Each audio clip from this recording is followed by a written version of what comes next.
Okay, so question ये कह रहा है कि there are total 4 resources and 3 processes and the requirement of each process is each process require at most 2 resources.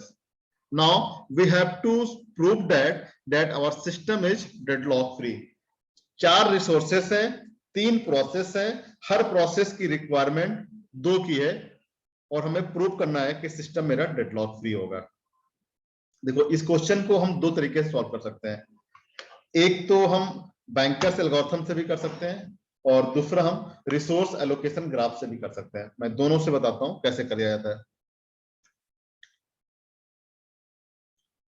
Total मान लो मेरे पास 3 process हो गए, P1, P2, P3, 1 2 3 and 4 resources of the same type, यानी एक टाइप की resource मान लो R1 है जिसकी 4 इंस्टांसेस हैं, है ना, क्योंकि सेम टाइप की है सारी, 1 2 3 4। ओके, नाउ हर एक प्रोसेस की जो रिक्वायरमेंट है एटमोस्ट 2 की है, तो प्रोसेस P1 ने 2 रिसोर्सेस की रिक्वायरमेंट दे दी, प्रोसेस P2 ने 2 रिसोर्सेस की रिक्वायरमेंट दे दी, राइट।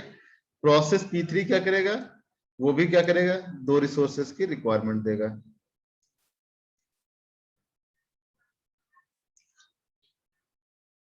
अच्छा, एक चीज और आप देखोगे, whenever a process is created, minimum number of resources are allocated to the process by the operating system, right? तो अगर ये प्रोसेस एग्जिस्ट कर रहा है तो किसी न किसी एक रिसोर्स को एटलीस्ट होल्ड किया ही होगा।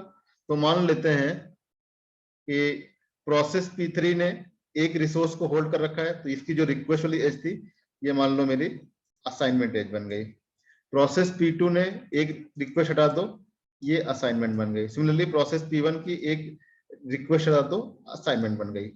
ठीक, यानी तीनों ही प्रोसेस एक एक रिसोर्स को होल्ड किए हुए हैं और एक एक की रिक्वेस्ट कर रहे हैं। यहां तक क्लियर है सबको? क्लास यहां तक क्लियर है, सो दैट मैं आगे प्रोसीड करूं। क्लास यहां तक क्लियर है? हमने क्या किया है, टोटल 4 रिसोर्सेस थी, उसमें से एक एक रिसोर्स तीनों को अलोकेट कर दी और सबने सबको 2-2 चाहिए तो सबने एक एक की रिक्वेस्ट मार दी, है ना, और एक अभी मेरे पास अभी भी खाली बची हुई, एक अभी फ्री है। अच्छा, अब मेरे पास 3 रिक्वेस्ट आई हैं, सबको एक एक चाहिए, एक फ्री है, तो किसी एक को, ध्यान देना, किसी एक को तो मैं ये अलोकेट कर ही सकता हूं। अब वो एक कौन होगा, it depends on the nature, कि भाई जो मेरा फेवरेट होगा मान लो उसको दे दिया। मान लो मेरा 1 फेवरेट है, तो हम जैसे ये 1 को अलोकेट करेंगे, ये रिसोर्स 1 को अलोकेट करेंगे, ये जो इसको जो रिक्वेस्ट एज थी, this request edge will be converted into the assignment edge. Yes और no? This request edge will be converted into the assignment edge, right. Now जैसे ही ये असाइनमेंट एज में बनेगा, अब प्रोसेस 1 किसी के लिए वेट तो कर नहीं रहा है भाई। आप ये देखो, जैसे ही दोनों रिसोर्सेस इसको मिल गई, अब इसके बाद वो किसी के लिए वेट तो कर नहीं रहा है। अब वो अगर वेट किसी के लिए कर रहा है तो after some time process P1 will successfully execute, और जैसे ही सक्सेसफुली एग्जीक्यूट करेगा, इसको जो 2 रिसोर्सेस आपने, एक ये वाली और ये पहले से एलोकेटेड थी, ये रिलीज हो जाएंगी, फ्री हो जाएंगी ना। जब प्रोसेस P1 कंप्लीटली एग्जीक्यूट हो जाएगा तो ये दोनों रिसोर्सेस फ्री हो जाएंगे। तो अब क्या होगा, ये रिसोर्सेस मेरी, ये एज खत्म, ये रिसोर्स और ये रिसोर्स दोनों फ्री। अब ये जैसे ही 2 रिसोर्सेस फ्री, प्रोसेस 2 और 3 एक एक की रिक्वेस्ट कर रहे थे, एक 2 को दे दिया और एक 3 को दे दिया। Now both processes will start their execution and finish the execution. तो अब इससे हो गया क्या, सारे प्रोसेस कंप्लीटली एग्जीक्यूट कर लेंगे और सारे के सारे रिसोर्सेस फ्री हो जाएंगे। There will be no deadlock. Class clear है कैसे क्वेश्चन को सॉल्व किया? क्लास एक बार और बता दीजिए। ओके, मैं फिर से बताता हूं। देखो ये मान लो मेरे पास 4 रिसोर्सेस थी, 1 2 3 4, राइट। और ये 3 प्रोसेस थे, P1 P2 P3। हर रिसोर्स, हर प्रोसेस की 2 की रिक्वायरमेंट है मैक्सिमम की। मान लो एक एक सबको एलोकेट हो गई, एक इसको मिल गया, एक इसको मिल गया, एक इसको मिल गया। हर किसी की 2 की रिक्वायरमेंट है, तो ये एक एक की रिक्वेस्ट भी करेंगे। ये एक रिक्वेस्ट हो गई, इसकी एक रिक्वेस्ट हो गई, इसकी एक रिक्वेस्ट हो गई, ठीक।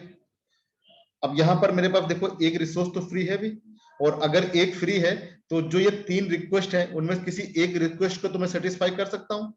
और जैसे ही मैं एक रिक्वेस्ट को सेटिस्फाई करूंगा, फॉर एग्जांपल मान लो ये मेरे 1 2 एंड 3, मान लो मैंने थर्ड वाले की रिक्वेस्ट को सेटिस्फाई किया।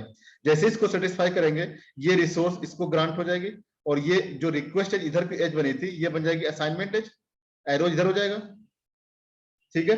अब जैसे ही एरो इधर बन जाएगा, प्रोसेस P3 अब किसी की रिक्वेस्ट तो कर नहीं रहा है, ये सक्सेसफुली एग्जीक्यूट हो जाएगा। जब सक्सेसफुली एग्जीक्यूट हो जाएगा, तो इसके बाद का जो अगला फेज क्या होगा, अगले फेज में क्या होगा, ये रिसोर्सेस प्रोसेस 1 प्रोसेस 2 प्रोसेस 3 तो एग्जीक्यूट हो चुका होगा, अब वो तो बचेगा नहीं। ये 1 वाला इसको अलोकेटेड था,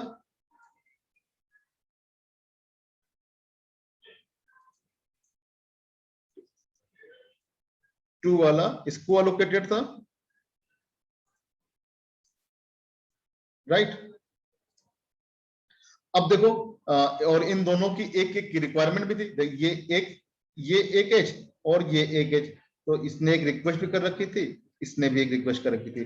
जब P3 एग्जीक्यूट हो गया फुल्ली, तो इसने जो 2 होल्ड कर रखी थी वो दोनों रिलीज हो गई, एक ये एक ये।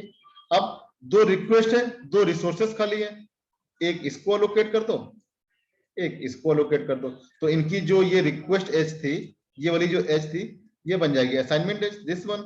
यहाँ पर जो इसकी ये रिक्वेस्ट एज थी, ये बन जाएगी असाइनमेंट एज, दिस वन। अब ना तो ये किसी के लिए वेट कर रहा है, ना तो ये किसी के लिए वेट कर रहा है, दोनों सक्सेसफुली एग्जीक्यूट हो जाएंगे, कोई डेडलॉक नहीं होगा। Clear Ritasmi, clear, okay. तो ये तो हो गया, इस क्वेश्चन को हमने रिसोर्स एलोकेशन ग्राफ से कैसे सॉल्व किया। अब अगर इसी क्वेश्चन को मुझे बैंकर से सॉल्व करना हो, तो देखो मेरे पास 3 प्रोसेस है, प्रोसेस 1 प्रोसेस 2 प्रोसेस 3, ठीक। ये हमने मैक्स लिख दिया और ये यूज लिख दिया। हर प्रोसेस मैक्स मतलब क्या, हर प्रोसेस की मैक्सिमम रिक्वायरमेंट कितने की है, 2 2 की, 2 2 2, ठीक है। ऑपरेटिंग सिस्टम क्या कर रहा है, एक एक सबको मान लो अलोकेट कर दिया। अब अवेलेबल कितनी होंगी भाई, टोटल 4 थी, एक एक सबको अलोकेट कर दी, एक अवेलेबल बचेगी। सबसे पहला काम क्या है, नीड कैलकुलेट कर लो। जब नीड करोगे 2 - 1 2 - 1 2 - 1, सबकी एक एक की नीड है। किसी भी प्रोसेस से स्टार्ट कर दो, मान लो हमने प्रोसेस P1 से स्टार्ट किया, प्रोसेस P1 की नीड कितने की, 1 की, 1 अवेलेबल है, प्रोसेस P1 एग्जीक्यूट हो जाएगा। जब एग्जीक्यूट हो जाएगा, तो इसको जो अलोकेटेड थी, ये जाकर के अवेलेबल में ऐड हो जाएगी। अब अवेलेबल कितने हो जाएंगे, 2। इसके बाद प्रोसेस 2 का नंबर आया, इसकी रिक्वायरमेंट कितने की है, 1 की, अवेलेबल कितनी है, 2 हो जाएगा। प्रोसेस P2 आया, जब प्रोसेस P2 एग्जीक्यूट हो जाएगा, तो इसको जो अलोकेटेड थी 1, ये जाके इसमें ऐड हो जाएगी, 3 हो गया। प्रोसेस P3 रिक्वायरमेंट कितने की है, 1 की, अवेलेबल कितनी है, 3, इसे भी एग्जीक्यूट हो जाएगा। यानी सिस्टम में 3 प्रोसेस थे, 3 को तीनों एग्जीक्यूट हो गए in some sequence. Since there exist a safe sequence, hence the system will be in a safe state. और सेफ स्टेट जब भी कभी होता है, सिस्टम मेरा डेडलॉक फ्री होता है, तो we can say that our system is deadlock free. Clear class?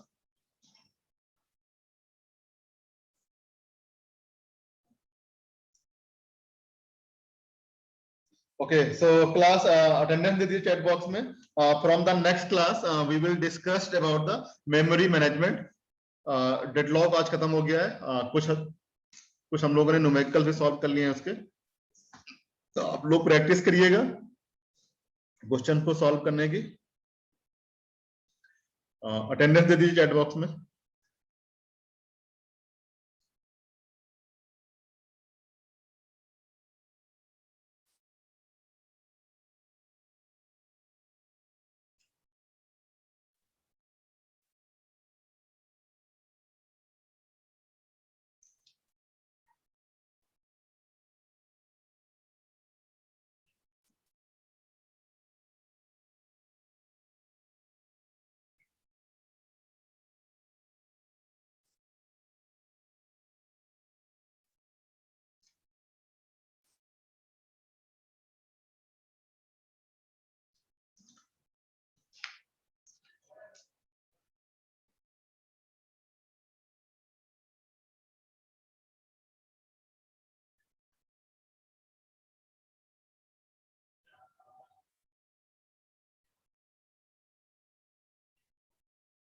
Okay class, thank you so much, thank you.